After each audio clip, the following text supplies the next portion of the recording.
सदीदा युस्लिह लकुम अअमालकुम व यग़फिर लकुम दुनूबकुम वमन युतिइल्लाह व रसूलहु फ़क़द फ़ाज़ फ़ौज़न अज़ीमा। सुब्हान रब्बिका रब्बिल इज़्ज़ति अम्मा यसिफ़ून व सलामुन अलल मुरसलीन वल्हम्दुलिल्लाहि रब्बिल आलमीन।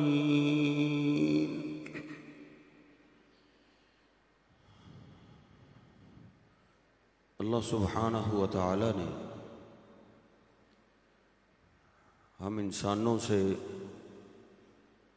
सारे कुरान में कई बातें की हैं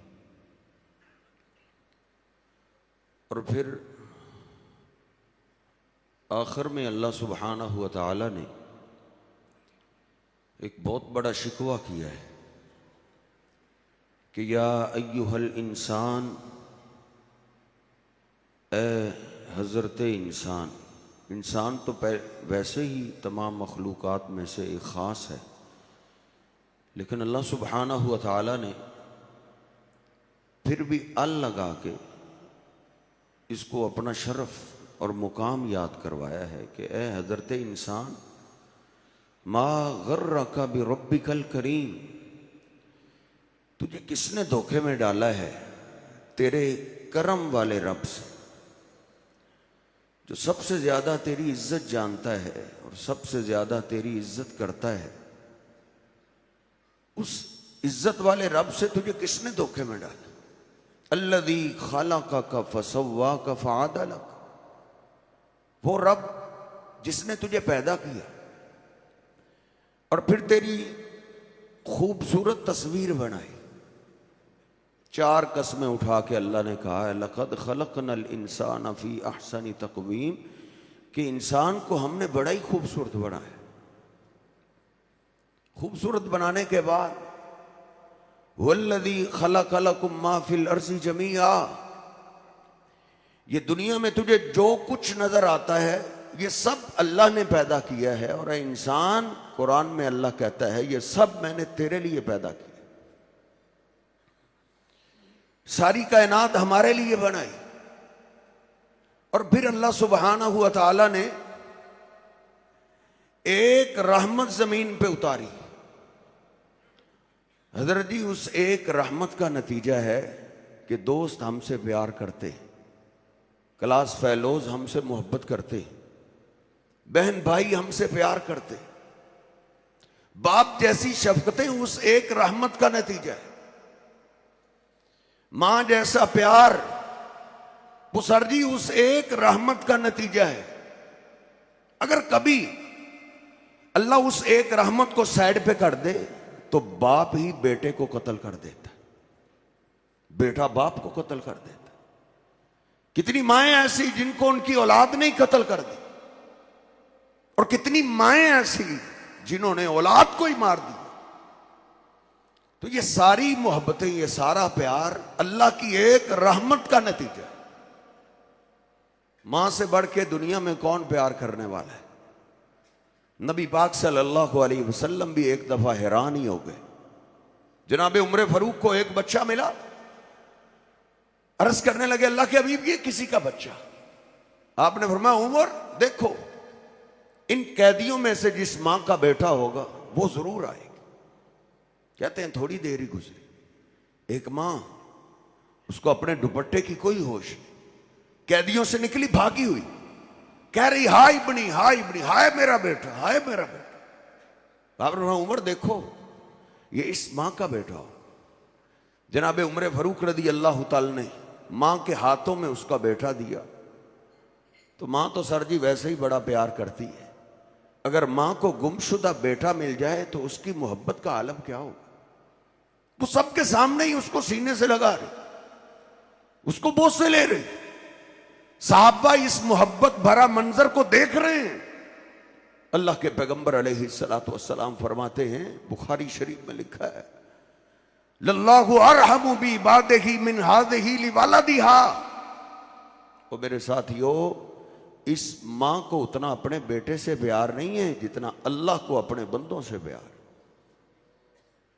अल्लाह जैसी मोहब्बत कोई नहीं कर सकती। ये मां प्यार करती है सर जी, उसको रहमत का कुछ हिस्सा मिला है, एक रहमत का। अल्लाह के पैगंबर हमसे प्यार करते थे, हमसे मोहब्बत करते थे, हमारा बड़ा एहसास करते थे, उनको सर जी रहमत का एक हिस्सा मिला था। ये एक रहमत की मोहब्बत। नबी पाक सल्लल्लाहु अलैहि वसल्लम एक रात मेरे और आपके पूरी उम्मत के गम में रोने बैठ गए, रोते रोते सारी रात गुजर गई। ईसा अलैहिस्सलाम अल्लाह के सामने अपनी उम्मत की रहमत की इल्तिजा करेंगे, इब्राहीम अलैहिस्सलाम ने भी अपनी उम्मत की बात की, तो आप रोते रहे। जब रात का आखिरी हिस्सा हुआ, अल्लाह सुब्हानहू व तआला ने जिब्रील अमीन को भेज दिया, जाओ मेरे पैगंबर से पूछो क्यों रो रहे। अल्लाह तो सब जानता है, शायद अल्लाह जिब्रील अमीन को भी गवाह बनाना चाहता था। आए, इतना क्यों रो रहे? तो नबी पाक सल्लल्लाहु अलैहि वसल्लम ने फरमाया, रब्बी उम्मती, है मेरे रब मुझे मेरी उम्मत का गम रुला रहे। क़यामत के दिन जब अंबिया भी डर रहे होंगे, कांप रहे होंगे, नबी भी कह रहे होंगे रब्बी सल्लिम, ए रब मुझे बचा, उस वक्त मेरी उम्मत का क्या बनेगा? नबी पाक सल्लल्लाहु अलैहि वसल्लम मेरे और आपके गम में रोए। जिब्रील अमीन वापस गए, अल्लाह को बताया, अल्लाह ने कहा मेरे पैगंबर को बशारत दे दो, इन्ना सनुर्ज़ीका फी उम्मतिका यौमल क़ियामा, आप गम न करें, क़यामत के दिन हम आपको आपकी उम्मत के बारे में राजी कर दें। अल्लाह के पैगंबर हमसे इतनी मोहब्बत करते थे, एक रहमत है, फबिमा रहमतिम मिनल्लाहि लिन्त लहुम, ये आप पे अल्लाह की एक रहमत है कि आप नरम हैं। तो हजरत जी उस मोहब्बत का आलम क्या होगा जिसके पास 99 रहमतें, उससे बढ़ के हमारी इज्जत करने वाला कोई नहीं है। अक्सर लोग हमें एटीएम कार्ड समझते हैं, हम उनको राजी करने में लगे हुए, लोग नहीं राजी होते। हजरत जी अल्लाह बड़ी जल्दी राजी हो जाता। अल्लाह के लिए मैंने और आपने कुछ किया? अल्लाह सुब्हानहू व तआला फरमाता है, कान अल्लाहु शाकिरन अलीमा। वो इंसान तू गिनाने बैठ जाता है, उसके साथ मैंने ये नेकी की, ये नेकी की, उसका ये भला किया, उसकी इतनी खिदमत की। अल्लाह के लिए भी कुछ कर, बंदे नहीं तेरी कदर जानते। कान अल्लाहु शाकिरन अलीमा, तेरी कदर अल्लाह जानता है। अल्लाह के लिए कुछ कर तो सही, दोस्तों के लिए, यारियों के लिए तू पूरी पूरी छुट्टियां लगा देता है, कहता मैंने आना तो था लेकिन दोस्त नाराज हो जाते। मरी चला गया, पूरा पूरा हफ्ता लगाया, दिल नहीं चाह रहा था लेकिन दोस्त नाराज हो जाते। दोस्तों की बड़ी फिक्र है। कभी मैंने और आपने अल्लाह के लिए भी कुछ किया है? दोस्तों के लिए, लोगों के लिए इतना कुछ कर देते हैं, पार्टियों के लिए इतना कुछ कर देते हैं, सियासी लीडरों के लिए इतना कुछ कर देते हैं, अल्लाह के लिए क्या किया? अल्लाह सुब्हानहू व तआला तो बड़ी कदर करता है, मामूली सा काम भी अल्लाह के लिए कर। मुस्लिम शरीफ में हदीस पाक है, नबी पाक सल्लल्लाहु अलैहि वसल्लम फरमाते हैं, जो अल्लाह के लिए अपने हाथ धोता है, अल्लाह हाथों को गुनाहों से पाक कर देता है। इसके दिल में है कि मैं ये हाथ अल्लाह के लिए धो, कुल्ली करता है अल्लाह के लिए, तो जबान के गुनाह झड़ जाते हैं। चेहरा धोता है तो आंखों के गुनाह माफ हो जाते हैं।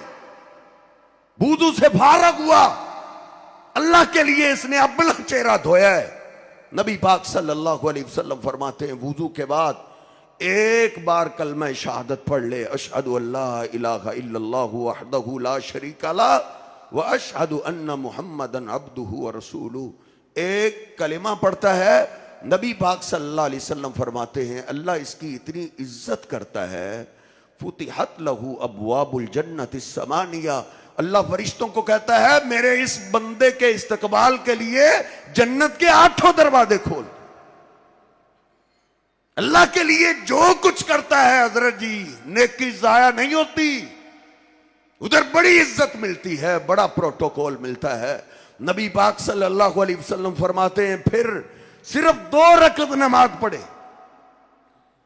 मगरिब की नमाज के बाद नबी पाक सल्लल्लाहु अलैहि वसल्लम खड़े होकर बयान कर रहे हैं, आपने फरमाया सिर्फ 2 रकअत नमाज पढ़े, लेकिन शर्त यह है मुक़बिलुन अलैहिमा बिक़ल्बिही व वजहिही, इन 2 रकअतों में दुनिया का कोई ख्याल ना आए, ना अपने दोस्तों का, ना अपने कारोबार का, ना अपने बीवी बच्चों का, किसी का ख्याल ना आए।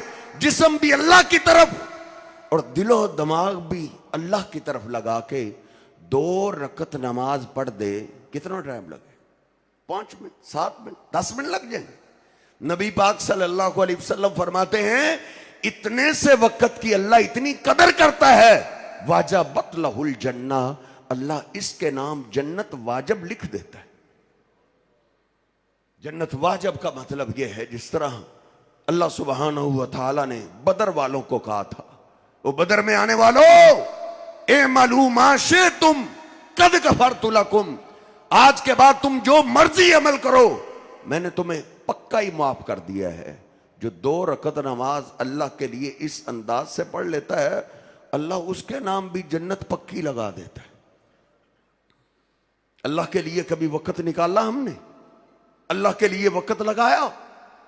माल कभी अल्लाह के लिए खर्च किया? इज्जत के लिए, नाक बचाने के लिए बड़ी बड़ी दौलत हम लगा देते, पार्टियों पे करोड़ों रुपए लगा देते, फ्लैक्सों पे लगा देते, लेकिन अल्लाह के लिए कुछ लगाया? पार्टियों वाले इज्जत नहीं करते हजरत जी, इधर तो कहना पड़ता है, जाए ना तो मियां साहब के सामने मेरा तस्करा करना, ये फ्लैक्स से मैंने लगाई। अल्लाह ने कुरान में कहा है, इन्नल्लाह शाकिरुन अलीम, अल्लाह तेरी कदर भी करता है और अल्लाह जानता भी है कि कौन मेरे लिए क्या कर रहा है। अल्लाह के लिए कोई करने की, कोई रुपया खर्च करने की नीयत कर ले तो अल्लाह उसकी भी कदर करता है। ढेरों माल की बात नहीं है। नबी पाक सल्लल्लाहु अलैहि वसल्लम फरमाते हैं, अल्लाह के नाम पे कोई किसी को 1 खजूर दे दे, सिर्फ 1 खजूर, खजूर की कितनी वैल्यू? 10 रुपए की।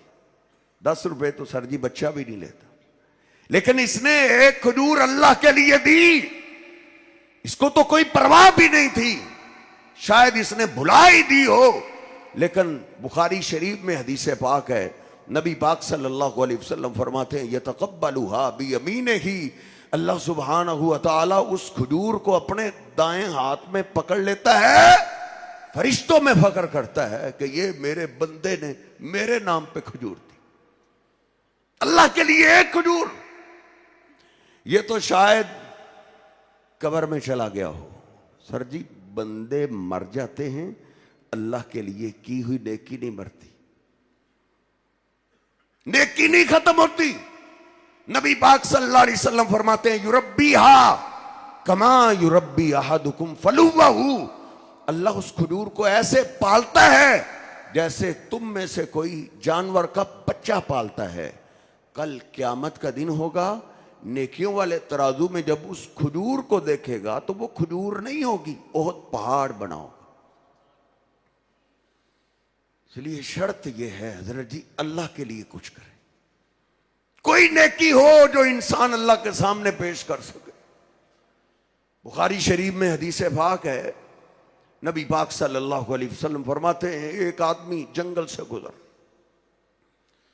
अशद्दु आताशा, सख्त प्यास, पानी की तलाश में, कहीं पानी मिल जाए। एक कुआं इसको मिला, कुएं में नीचे उतरा, पानी पिया, फिर हाथों से कुएं से बाहर निकला, बाहर देखा, इन्नल कल्ब याकुलु सरा, एक कुत्ता है वो तर मट्टी खा रहा है।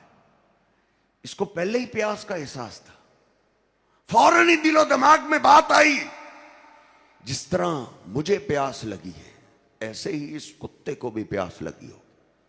कुत्ते मट्टी कहां खाते हैं, ये जो तर मट्टी खा रहा है इसको प्यास लगी होगी। हदीस पाक में आता है, वो कुत्ते को पानी पिलाने के लिए कुएं में नीचे उतरा। हम तो इंसानों के बारे में ज़हन रखते हैं, इसको वहां मारें जहां इसको पानी भी ना मिले। लेकिन ये देख, नीचे उतरा, अपने जूते में पानी भरता है, अब बाहर कैसे आए? तो उसने क्या किया, फामसा कहू बिफी, हाथों से तो बाहर निकलना, एक हाथ से बाहर निकला नहीं जाता, तो उसने जूते को अपने दांतों में पकड़ लिया, दांतों के पकड़ के हाथों से बाहर निकला, कुत्ते को उसने पानी पिला दिया। नबी पाक सल्लल्लाहु अलैहि वसल्लम फरमाते हैं, इसी अमल पे अल्लाह ने उसके जिंदगी के सारे गुनाह माफ करके उसको जन्नत अता कर दी थी।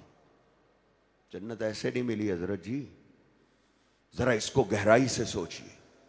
वो जंगल में है, जिधर उसको कुछ देखने वाला नहीं है, इधर नेकी सिर्फ अल्लाह के लिए हो सकती है। उसने अल्लाह के लिए नेकी की, और कुत्ता भी कोई मोहल्ले का नहीं था, गली का नहीं था, जिससे इसको लालच हो कि मेरे काम आ जाएगा। कुत्ता भी आवारा था, उधर नेकी सिर्फ अल्लाह के लिए, उसके दिल का आलम अल्लाह ही जानता है। उसके दिल की खूबसूरत हालत को देख के इसी नेकी पे अल्लाह ने उसको जन्नत अता कर दी थी। अखलिस दीन का यकफिकल अमलुल कलील, अपने दीन में खालिस हो जा, जो कर अल्लाह के लिए कर। मां बाप की खिदमत कर, अल्लाह के लिए कर। बहन भाइयों की खिदमत कर, अल्लाह के लिए कर। दोस्तों की खिदमत कर, अल्लाह के लिए कर, प्रोटोकॉल के लिए नहीं। जो अल्लाह के लिए करता है वो नेकी कैसे जाया हो सकती है? बुखारी शरीफ में हदीस पाक है, नबी पाक सल्लल्लाहु अलैहि वसल्लम फरमाते हैं, एक आदमी घर में बैठ के सोचता है, ला तसद्दक़न बिसदक़तिन, ऐसे सदका करूं कि अल्लाह के सिवा किसी को पता ना चले।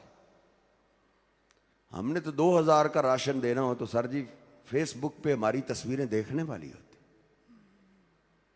ये घर से निकला है, सदका करूं किसी को पता ना चले। रात की तारीकी में इसने चेहरा छुपाया हुआ है, निकला, रास्ते में एक आदमी देखा, उसी के हाथ में सदका रख के वापस आ। उसने कल अपने दोस्तों को कहा, निकला तो चोरी के लिए ही था, लेकिन रात को मुझे ही सदका दे। वो गांव में बात फैल गई, रात को किसी ने सदका किया है चोर के हाथ। ये परेशान हो गया, अल्लाहुम्मा लकल हम्द अला यदि सारिक, अल्लाह चोर के हाथ सदका, रिज़्क़ हलाल में से तुझे खुश करने के लिए मैंने सदका किया। चला चोर के घर के, फिर कहता है ला तसद्दक़न बिसदक़ा, चलो आज फिर सदका करते। रात को फिर निकला, चेहरा उसने छुपाया हुआ है, एक औरत मिली, उसने औरत के हाथ में सदका रख दिया। सुबह गांव में फिर बात फैल गई, किसी ने जानिया फाशा औरत के हाथ में सदका दे दिया। ये फिर परेशान हो। तीसरे दिन फिर कहता है चलो आज सदका कर। रात को निकला चेहरे को छुपाते हुए, कोई मालदार था उसके हाथ में सदका कर। तीसरे दिन फिर पता चला वो तो मैंने किसी मालदार को, सरदार को, वडेरे को दे दिया सदका। परेशान होके घर में बैठ ही गया। हदीस पाक के अल्फाज हैं, उतिया बिही वकील अलहू, अल्लाह ने उसकी तरफ अपना फरिश्ता भेजा, कहा मेरे बंदे गम न करो, तेरा सदका तो तीनों रातों में ही कबूल हो गया था। तूने जब चोर के हाथ में सदका दिया, सारी रात वो तौबा करता रहा, रोता रहा, उसको अपनी चोरी के जुर्म से नींद ना आई, वो तौबा करके सोया। और जब तूने फाहिशा के घर में फाहिशा औरत के हाथ में सदका दिया, तेरे हलाल सदके में ऐसी बरकत थी, वो भी तेरे लिए सदका जारिया बन गया कि फाहिशा औरत को भी अल्लाह ने तौबा की तौफीक दे दी। और जो मालदार था वो बड़ा बखील था, खर्च करने को दिल नहीं करता था, दिल बहुत तंग था। लेकिन जब तेरा सदका गया अल्लाह सुब्हानहू व तआला ने उसको भी तेरे लिए सदका जारिया ऐसा बनाया, वो भी तेरे सदके के बाद सखी बन गया। अल्लाह के लिए किया हुआ सदका जाया नहीं जाता।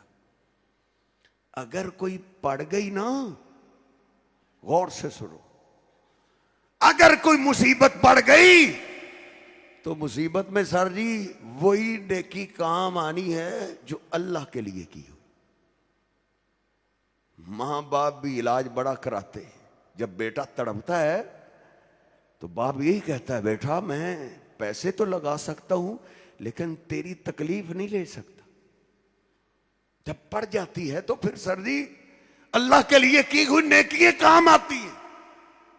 नबी पाक सल्लल्लाहु अलैहि वसल्लम फरमाते हैं, 3 आदमी जो मौत व हयात की कश्मकश में थे, जिनको मौत नजर आ रही थी।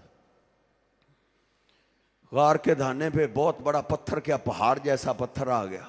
कोशिश तो की है लेकिन वो कहां टले।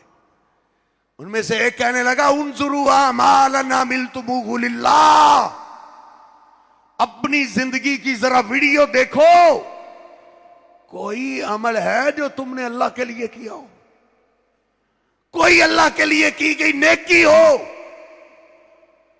उनमें से एक बोला, हां एक नेकी मेरे और आपके पास, मैं और आप देखे एक नेकी है जो हम अल्लाह के सामने पेश कर सकते। वो कहता है, अल्लाह इस्ताजर तो अजीरन, तू तो जानता है मैंने मजदूर रखा, उससे मैंने जो तयशुदा मजदूरी थी काम के बाद वो उसको दी। उसने इनाम का मुतालबा किया। मैंने कहा इनाम का तो रवाज नहीं, यही तेरी मजदूरी। वो गुस्सा ही कर गया, चला गया नाराज होकर। अल्लाह मैंने उसकी मजदूरी का साइड पे बिजनेस किया, कोई नहीं जानता था, अल्लाह सिर्फ तू जानता था। और वो बिजनेस ही मेरी आजमाइश बन गया कि उससे मैंने फिर बढ़ते बढ़ते गाय खरीद ली। और गाय भी क्या आजमाइश बड़ी, वो गायों का रेवड़ बन गया। फिर मैंने एक गुलाम खरीदा, वो गुलाम गायों को चराता था, बहुत बड़ा रेवड़ी हो गया।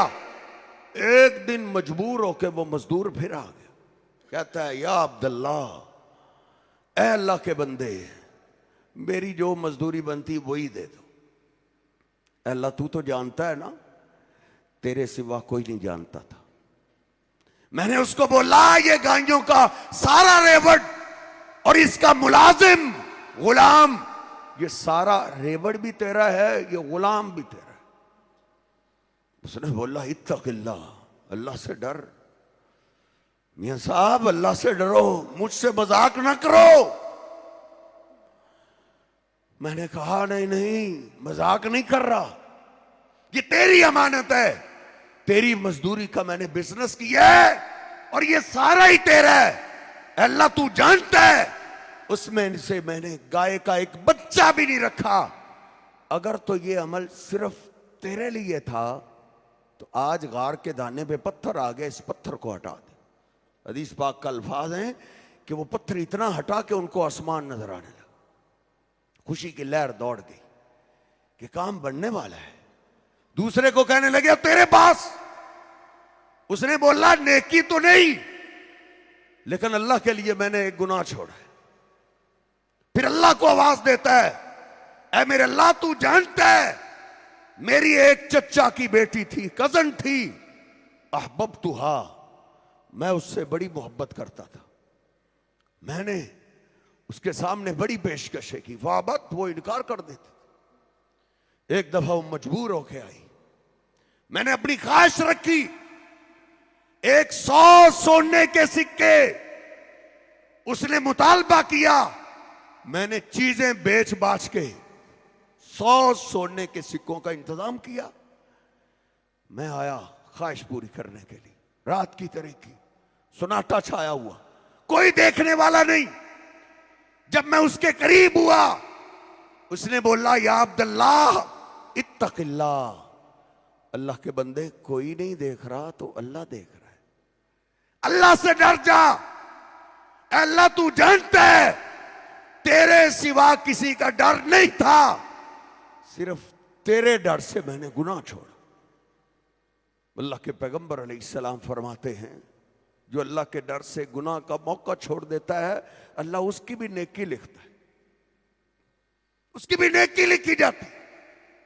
अल्लाह मैंने 100 दिनार भी दे दिए और उसको तेरे डर से छोड़ दिया। जब उसने ये नेकी का तस्करा किया तो पत्थर और हट गए, लेकिन बाहर नहीं निकल सकते थे। तीसरे को कहने लगे, और तेरे पास भी कोई नेकी है? तो वो तो रो ही पड़ा। उसने कहा, मेरे अल्लाह, मैं गरीब तेरा बंदा हूं, बकरियां चराता हूं, बकरियों के दूध पे गुजारा है, गरीब जरूर हूं, लेकिन मेरे घर में, मेरी चार दीवारी में सबसे ज्यादा इज्जत मेरे मां बाप की है। बकरियों का दूध जब भी दोता हूं, शाम को दूध पीते हैं, सुबह दूध कम होता है, सारा दिन मेरा इंतजार करते रहते हैं, लेकिन जब भी बकरियों का दूध दोता हूं, सबसे पहले अपने प्यारे मां बाप को पिलाता हूं, बीवी बच्चों को बाद में पिलाता हूं।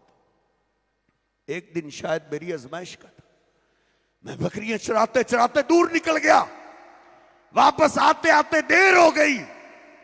जब दरवाजे पे पहुंचा, बच्चे भागे हुए आए, बाबा आए, हमें दूध पिलाएंगे। मैंने जल्दी से बकरियों का दूध दोया, प्याला हाथ में पकड़ा, सीधा गया अपने बुजुर्गों के पास। फैदा हुमा नाइमान, लेकिन मेरे बुजुर्ग मेरा इंतजार करते करते सो चुके थे। है मेरे अल्लाह, तुझे तो याद है ना, फिर मैंने अपने बुजुर्गों की नींद को खराब नहीं किया, कि पता नहीं कितनी मुश्किल से नींद आई होगी, फिर मैंने अपने आप को सजा दी। तुम देर से आए हो, तुम्हारे देर से आने की वजह से बुजुर्ग भूखे सो गए, इधर खड़े हो जाओ। फिर मैंने अपने आप को खड़ा किया। बच्चे तो फिर बच्चे थे, वस्सबिय्यतु यतज़ागौना इंद क़दमैया, बुखारी शरीफ के अल्फाज हैं, बच्चे मेरे पांव के साथ चिमट गए, बाबा हमें भूख लगी है, सारा दिन हम आपका इंतजार करते रहे, हमें दूध पिलाए। मैंने कहा यह नहीं हो सकता कि बुजुर्ग भूखे सोए रहे और उनसे पहले मैं तुम्हें पिला दूं, तुमने उनको सोने ही क्यों दिया? ऐ मेरे अल्लाह, मैं प्याला पकड़ के खड़ा रहा, बच्चे पांव के साथ चिमट के दूध मांगते रहे। ज़ाक़दाबी वदाबुहुम हत्ता तलाल फजर, मेरी और मेरे बच्चों की यही कैफियत रही कि सुबह हो गई। फजर के टाइम मां बाप बेदार हुए, सबसे पहले मैंने अपने बुजुर्ग मां बाप को दूध पिलाया, बच्चों को बाद में दूध पिलाया। ऐ मेरे अल्लाह, अगर मेरे घर की ये नेकी तुझे पसंद है, आज घार के धाने पे पत्थर आ गया, जिंदगी खतरे में है, इस पत्थर को हटा दे। हदीस पाक में मैंने ये भी पढ़ा है, तकत्तात सखरतु, जब इन नौजवानों ने अपनी अपनी नेकियों का तस्करा किया तो पत्थर के टुकड़े टुकड़े हो गए थे। जो हमारी जिंदगियों में पत्थर आए पड़े हैं, मुसीबतों के पहाड़ और मुसीबतों के सैलाब बहते चले आ रहे हैं, कहीं हम भी अपनी जिंदगी में देखें अल्लाह के लिए भी कुछ कर रहे हैं। और अल्लाह के लिए जो जीता और मरता है, अल्लाह के लिए सब कुछ करता है, उसकी भी अल्लाह हिफाजत करता है। अल्लाह की कसम, अल्लाह उसकी नस्लों की भी हिफाजत करता है। सूरत कहफ एक बाप है, हकीमों ने कहा इसका इलाज नहीं है, मौत का इंतजार है। अब इसने देखा घर में इसके छोटे छोटे बच्चे, तो इसने कहा अगर ऐसे ही मैं दुनिया से चला गया, गांव वाले कौन से अच्छे लोग हैं, वो तो मेरे माल को लूट लेंगे। मेरे बच्चे जब बड़े होंगे, उनके पास संभलने के लिए दौलत ही नहीं होगी। बाप को अपनी कब्र से भी ज्यादा अपनी औलाद की फिक्र होती। और नौजवानों, बाप जैसा खैर खा दुनिया में नहीं है। दोस्तों की खातर बाप को रुलाने वालों, ये सोच रहा है मेरे छोटे छोटे बच्चे, इनका क्या बनेगा। इसने अपने सारे बिजनेस कारोबार को क्लोज किया, सारी दौलत का सोना खरीदा और सोने को रात की तारीकी में अपनी दीवार के नीचे गड़ा खुद, दीवार के नीचे इसने सोना छुपा दिया और अल्लाह से बात करने लगा है, मेरे अल्लाह, ये मेरे बच्चों का सोना है और मैं तुझे अमानत के तौर पे दे रहा हूं। जब मेरे बच्चे जवान हो जाएं तो ऐ शहंशाह, तेरे लिए कोई काम मुश्किल नहीं, ये सोना मेरे बच्चों तक पहुंचा देना। हदीस पाक में, कुरान पाक में, तफसीर में लिखा है, बारिशें आई, तूफान आए, सैलाब आए, हत्ता के दीवार गिरने के करीब पहुंच गई। अल्लाह ने उस दीवार को संभालने के लिए 2 पैगंबर भेज दिए। 2 पैगंबर आए, एक मिस्त्री बना, एक मजदूर बना, दोनों ने दीवार दोबारा तामीर कर दी। खाजिर अलैहिस्सलाम ने कहा, मूसा आओ चले। मूसा अलैहिस्सलाम ने बोला, अच्छे बंदे, भूख लगी है, काम पे लगाए रखा है, इनसे मजदूरी नहीं ले रहे, खाना ही खा लेते। तो खाजिर अलैहिस्सलाम ने कहा, मूसा, ये दीवार मैंने अपनी मर्जी से तामीर नहीं की, अम्मल जिदारू फकान अली गुलामैन यतीमैन फिल मदीना, इस दीवार को सही सीधा करने का हुक्म अल्लाह ने दिया। इस दीवार के नीचे 2 यतीम बच्चों का खजाना है, अल्लाह के पास वो अमानत है। अल्लाह ने उस अमानत की हिफाजत क्यों की? खाजिर अलैहिस्सलाम कहने लगे, कान अबूहुमा सालिहा, उन बच्चों का बाप अल्लाह के लिए नेकियां करता था। अल्लाह के लिए जो नेकियां करता है, ओ हजरत जी, अल्लाह उसकी नस्लों की भी, औलाद की भी, बच्चों की भी हिफाजत करता है। बंदे नहीं राजी होते सर जी, अल्लाह बड़ी जल्दी राजी हो जाता है। मेरे और आपके अल्लाह की तरफ जाने में देर है, अल्लाह के आने में कोई देर नहीं। अल्लाह खुद कहता है बुखारी में, इन अतानी यमशी अतईतुहु हर वलतन, जो मेरा बंदा मेरी तरफ चल के आता है, मैं उसकी तरफ दौड़ के आता हूं। अतईतुहु हर वलतन, अल्लाह बड़ी जल्दी राजी होता है। बंदों को राजी करते करते हमने जिंदगी खपा दी। 20-20, 25-25 साल हो गए एक एक खानदान की खिदमत करते करते, ये राजी हो जाए। जो अल्लाह को नाराज करता है, बंदे उस पर राजी नहीं होते। सैयदा आयशा रज़ी अल्लाह ताला ने बयान करती है, औरत की रंगत तो स्याह थी, काली रंगत की औरत थी, लेकिन जब मेरे पास आती हार का बड़ा तस्करा करती थी। यौमल विशाह मिन ताजी बिर, मैंने उससे पूछा ये हार की क्या बात है, तो वो रो ही पड़ी। उसने कहा, मैं हिदायत पे कहां थी, मैं तो काफिर कौम की लौंडी थी, उनकी मुलाजमा थी, मुझे सारी जिंदगी एक ही गम था कि ये मेरे घर वाले राजी हो जाए। उनको राजी करने में लगी रही। मैंने अपनी सारी जवानी लगाई। जब बच्चे मेरे हाथों में बड़े होते, 7 साल 10 साल, मेरे दिलो दिमाग में एक ही था, ये बच्चा भी मुझ पे राजी हो जाए। उनको राजी करने में लगी। एक दफा उनकी बच्ची को लेकर खिलाने के लिए मैं बाहर निकली। विशाहुन अहमर, सुर्ख मोतियों का कीमती हार था उसके गले। मुझे पता ही नहीं चला गिरा कैसे, टूटा कैसे। चंद कदम आगे चले तो पता चला हार तो पीछे गिरा हुआ है। पीछे पलटी उसको उठाने के लिए तो वो चील आई, आसमान से उठा के ले गई। मैं बड़ी परेशान हो गई कि ये क्या बन गया। कार आई, घर वालों ने पूछा, इसके गले में सुर्ख मोतियों का हार था कीमती। मैंने बोला वो आसमान से चील आई उठा के ले, वो तो गर्म हो गया, गुस्सा ही कर। उनका तो वो मैं पागल समझ रही। चील इतनी सियानी थी, उसने हमारी बच्ची के गले से हार उतारा, बच्ची को खराश तक नहीं आई, आसमान पे चली गई। तो तुझे पता चला। हमारा शोर सुन के मोहल्लेदार इकट्ठे हो। उन्होंने कहा तेरे पास आखिरी मौका है, हार निकाल दो, वगरना सारे मोहल्ले के सामने तेरे लिबास को उतार के तेरी तलाशी ले। कहती मैं बड़ी परेशान हुई। उस परेशानी के आलम में मुझे याद आया कि वो काबर कौम मुश्किल वक्त में अल्लाह को आवाज देते थे, अल्लाहुम्मा कहते थे। मैं अल्लाह को नहीं जानती थी, लेकिन जो ही मेरे दिलो दिमाग में बात आई, मैंने दिल ही दिल में अपने रब को आवाज दे दी, अल्लाहुम्मा बर्रेनी, अल्लाह मैं तुझे नहीं जानती, लेकिन एक बात है, मुश्किल वक्त में तू काम आने वाला है। अगर ऐसे ही है तो मुझ पे मुसीबत आ गई है, अल्लाह इससे मुझे बरी कर दे। कहती है मैं हैरान रह गई। वो अपने रब को दूर समझने वालों, कहती है मैं हैरान रह गई।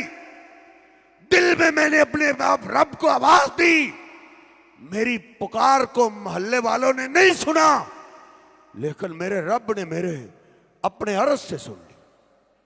मैंने क्या देखा, इधर से अल्फाज बोले, वही चील सबके सामने वापस आई, हार उसने सबके दरमियान में फेंक दी।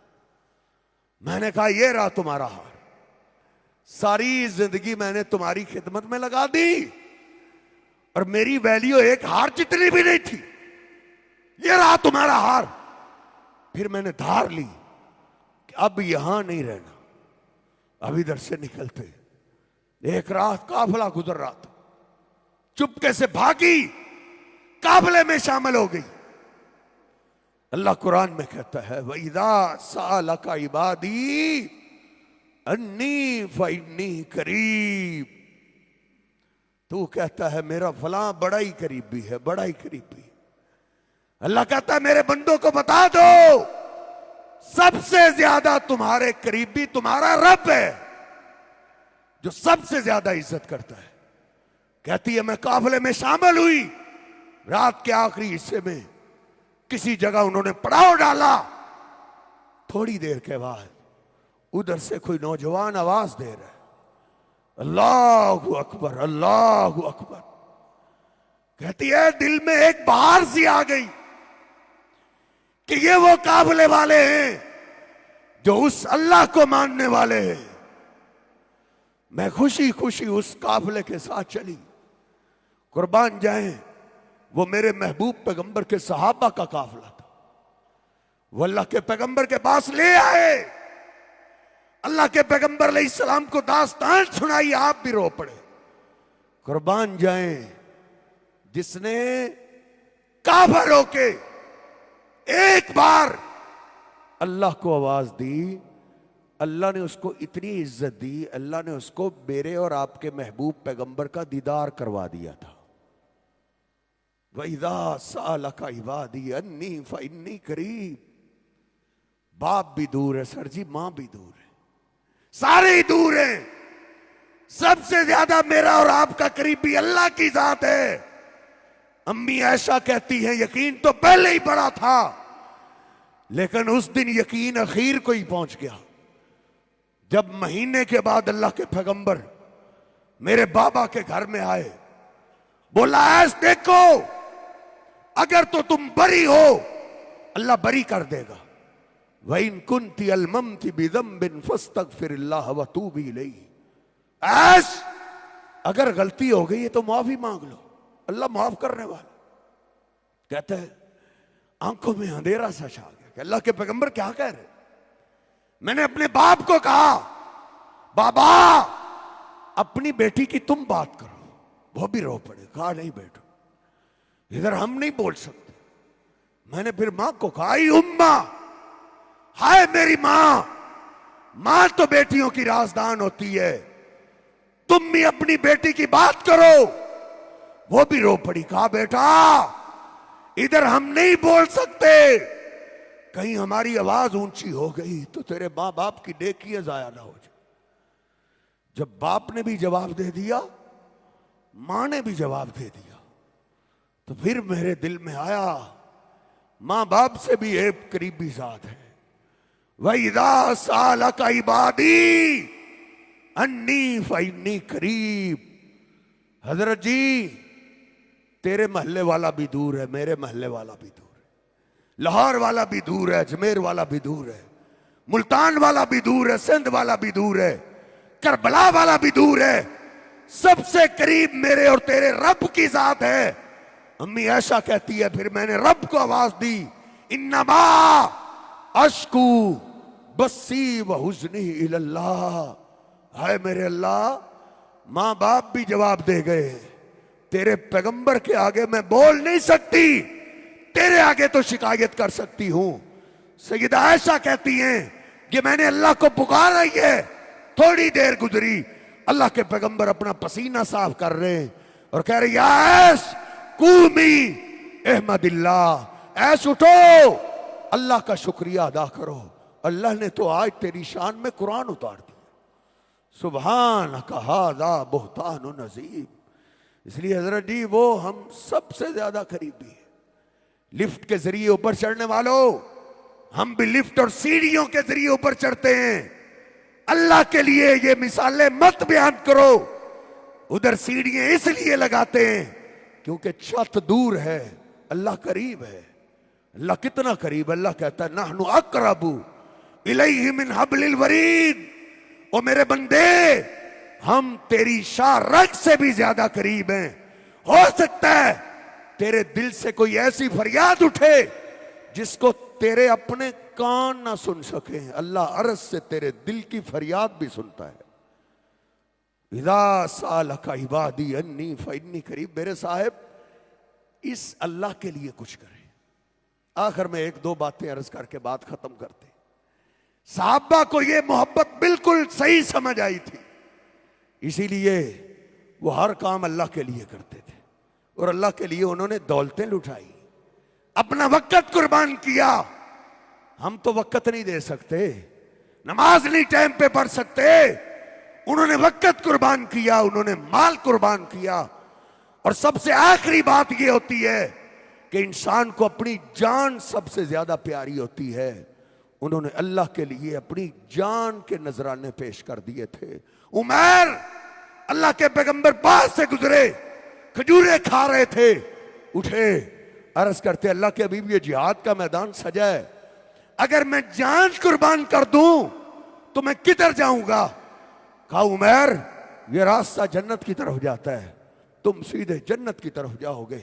हदीस के अल्फाज है फालकत तमरात, हाथ में खजूरें थी और सियासतदानों पे जानने लुटाने वालों, अपने लीडरों की फिक्र करने वालों, उन्होंने नेक लोगों ने अल्लाह के लिए कैसे जाने दी, उन्होंने अपनी खजूरें फेंक दी, जाते ही शहीद हो गए।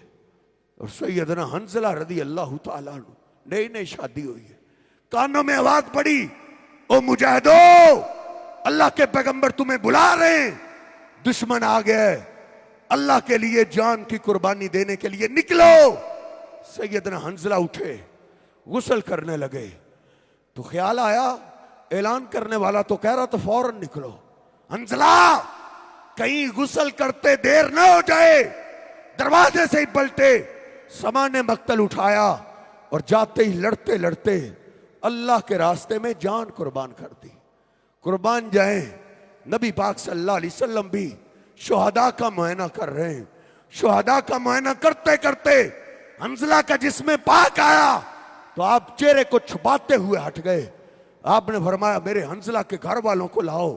लाया गया, कहा तुम बताओ मेरा हंजला किस कैफियत में आया था। वो भी रोने लगे। अल्लाह के हबीब, आपके हंजला पे गुस्ल फर्ज हो चुका था, आपका पैगाम मिला, देर से डरते हुए आपके हंजला ने तो गुस्ल भी नहीं किया था। नबी पाक सल्लल्लाहु अलैहि वसल्लम ज़ारों के तार रो रहे और आप फरमा रहे बस मैं भी हैरान था कि बाकी भी तो शुहदा पड़े हुए हैं, लेकिन सिर्फ मेरे हंजला को फरिश्ते जन्नत के पानी से गुस्ल दे रहे। कान अल्लाहु शाकिरन अलीमा। उस अल्लाह के लिए वक़्त लगाएं, उसकी भी कदर है। उस अल्लाह के लिए माल लगाएं, उसकी भी कदर है। उस अल्लाह के लिए जान लगाएं, उस जान लगाई हुई की भी कीमत है। अल्लाह सुब्हानहू व तआला मुझे और आपको समझने की तौफीक अता फरमाए। अल्लाह हमारे दिलों में अल्लाह और उसके रसूल की मोहब्बत भर दे।